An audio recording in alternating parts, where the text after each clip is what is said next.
Hello there, beautiful souls, and welcome back to the show. I'm so excited to talk to you today about how to stay inspired and how to find inspiration, references, and images for your future artwork. Especially if you're a painter, you're going to find this episode hopefully very motivating and inspiring, and it'll demystify how you can make sure that you never experience artist block in your career ever again. So the first tip that I want to give you is to keep your eyes open and just pay attention to the things in your everyday life. A lot of times we think we need to travel across the world to find inspiration or to have some kind of lightning bolt moment where inspiration strikes. And sometimes that does happen. Sometimes we are faced with such beautiful moments and experiences that fuel our work.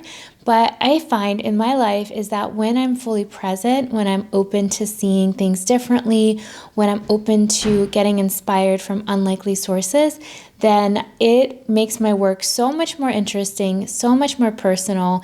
And I've also had a few experiences where I was really trying to, say something, and I was really working overtime, and it ended up backfiring a little bit because I wasn't in my natural flow. I wasn't just responding to the things that I was experiencing, and I was really trying to come up with something. So the reason why I'm sharing that is to let you know that it usually is something really simple. It's usually something you already have access to, whether it's from your imagination or from a local landscape or from, in my case, interiors that are around you. And don't take that for granted, because that gives you so much to work on and you don't even have to go anywhere. Now, I will say there were moments where I was looking for inspiration. So I was feeling really stuck in my business, in my personal life. And in those cases, I decided to do a few artist residencies, which included going to Iceland, going to France, and Greece. Greece was my first residency. And I will say that it was so inspiring to me, but in a different way. I didn't necessarily come back with new imagery. I definitely had a rich experience seeing the landscapes, eating the delicious local food, and interacting with other creatives and locals. And I'm sure it has had a huge impact on my work, but not in a direct way. So there is so much around you already that you can get access to.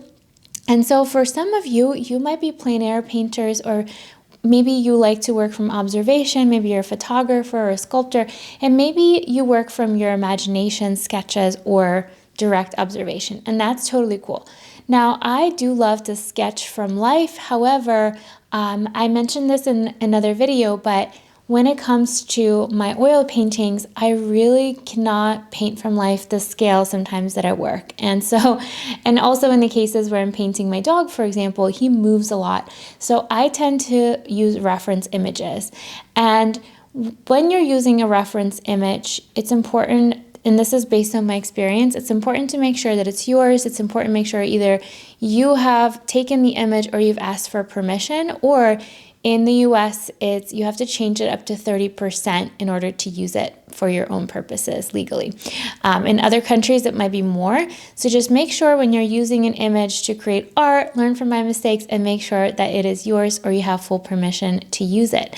Now, I save my images. I used to save them in Dropbox. I save them on my phone folder. I have a favorites folder for references, and sometimes it takes years to use a certain image, and when the time is right, I pull that thing out and I print it out. You can also use an iPad, but I prefer printed reference images because I find that it's easier to just stay focused and not get distracted by any other apps or anything like that. And I talked about this before, so check out the other video on my beginning of the painting process. Now, another great way to find images and inspiration is to go to your local museum. I love to visit, or we have a few beautiful museums here. We have a huge Philadelphia Art Museum, the Barnes Foundation, but also locally where I live, Brandywine River Art Museum and Delaware Art Museum. And sometimes just seeing what other artists in the past found inspiration in can give you some ideas, and can also just give you permission to play, to try different subject matter, and just, give you some give you some tools and techniques as well. There's something so fulfilling about studying other artists. I like to look at contemporary artists, but I caution you against going down and scrolling too much or looking at too much influence on places like Instagram or Pinterest. And that is because what I notice, because I'm also the editor of Create Magazine, I notice that sometimes artists start to look like each other's work. Like they start to make very similar work because they think that's what's going to make them successful. And the truth is, the more authentic and the more in your own zone of genius you are, both with your subject matter and your style, even if you feel it's imperfect, the more you're going to stand out from the crowd. So please, please, please, please, please try to minimize your consumption of other people's images. And if you do need inspiration, I find it a lot more helpful to order art books, go to a museum, or even just visit your local, I don't know, we have beautiful botanical gardens or other places where you're not going to be quote unquote competing with someone else, but you're just going to be taking in the imagery from your own fresh perspective. The other thing that I love to do is to vision and ask myself, like, what is it that I'm longing to create? What is it that I want to share with the world or experience myself? Because as you know, creating art is in fact a very much kind of meditative process. So if there's something that you want to focus on and spend time with, then maybe thinking about what kind of experiences you want to have in the studio can be a great way to approach it. And here are some questions to get you started. You can ask yourself, like, what is it that I want to see in my studio? What is it that I want to see at my exhibition if you have a show coming up, for example? How do I want to feel when I'm creating this? What kind of emotion do I want to depict in this work? What is this work about? What is the meaning behind this work? And these answers don't have to be deep or profound. They could just be honest answers. For example, just appreciating nature or appreciating your current environment or pulling exciting things out of your imagination and so on.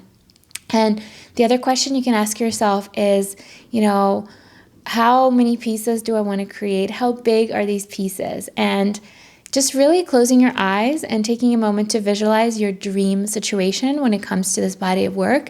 And I find that when I let go and I let go of perfectionism and I have the vision in my head and then I show up and I just let things happen, I'm usually pleasantly surprised and it always works out better than we imagine. Even if it's different than we imagine, I think that it always works out a little bit better.